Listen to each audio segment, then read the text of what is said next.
Hi అండి, నమస్కారం. Welcome back to Lalitha Valluri kitchen. రసం అయితే చాలా టేస్టీగా ఉంటుంది అండ్ చాలా ఈజీగా అయిపోతుందండి. మా ఇంట్లో అయితే మేము రెగ్యులర్గా చేసుకుంటూ ఉంటాము. ఏదైనా నాన్ వెజ్ చేసినప్పుడు కానీ, లేదంటే వేపుడు చేసినప్పుడు కానీ, అండ్ నాన్ వెజ్ తిన్న హెవీగా ఉన్నప్పుడు నెక్స్ట్ డే కానీ మొత్తం అన్నం అంతా ఈ రసంతో తినేస్తామండి. అంత టేస్టీగా ఉంటుంది.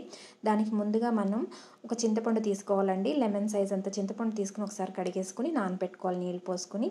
మీ దగ్గర టైం లేదు అనుకుంటే కనుక మీరు అప్పటికప్పుడు వేడి నీళ్ళు పోసుకుంటే తొందరగా నానిపోతుందండి. దానికి ఒక మసాలా గ్రైండ్ చేసుకోవాలి.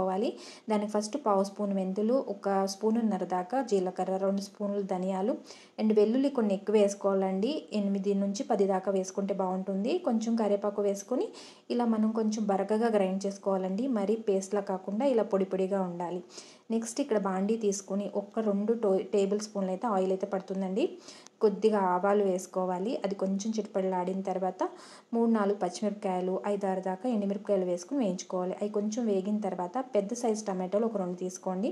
కొంచెం పెద్దగానే కట్ చేసుకుని వేయించుకోవాలంటే అది కొంచెం వేగిన తర్వాత కరివేపాకు వేసేసుకుని అండ్ ముందుగా దంచుకున్న మనం మసాలాను అయితే పొడిని వేసేసుకుని దగ్గర ఉండే ఒక 2 మినిట్స్ అలా వేయించుకోవాలండి.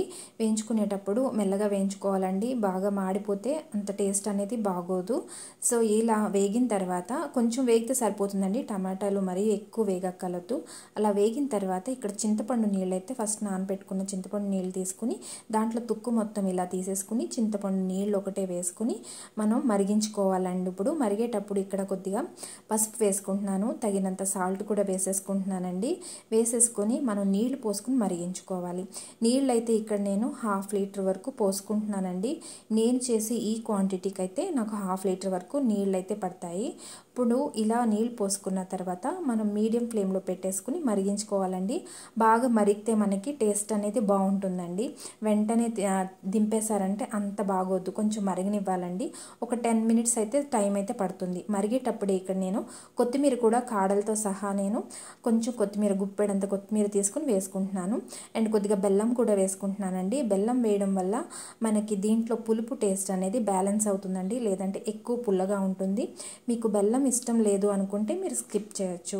అండ్ ఒక 10 మినిట్స్ తర్వాత మనకైతే ఇలా రసం అయితే రెడీ అయిపోతుందండి. అంతేనండి, చాలా క్విక్గా, ఈజీగా, చాలా టేస్టీగా ఉండే రసం అయితే ఇంత ఈజీగా రెడీ అయిపోతుంది. మీరు ఒకసారి ట్రై చేసుకోండి. అండ్ మీకు ఎలా కుదిరిందో నాకు కమెంట్లో కమెంట్ చేయండి. అండ్ ఎవరన్నా నా ఛానల్ని అయితే కొత్తగా చూస్తున్నట్టయితే ప్లీజ్ సబ్స్క్రైబ్ చేసుకోండి. సబ్స్క్రైబ్ చేసుకుంటే మీకు మరిన్ని వీడియోస్ నోటిఫికేషన్ అయితే వస్తుందండి. అండ్ ఈ రసం అయితే చాలా బాగుంటుందండి. మీరు తప్పకుండా ఒకసారి ట్రై చేసుకోండి. ట్రై చేసుకుని కమెంట్లో కమెంట్ చేయండి. ఐ హోప్ మీకు అందరికీ నచ్చిందని అనుకుంటున్నాను. నచ్చితే కనుక ఒక లైక్ అండ్ సబ్స్క్రైబ్ చేయడం మాత్రం మర్చిపోకండి.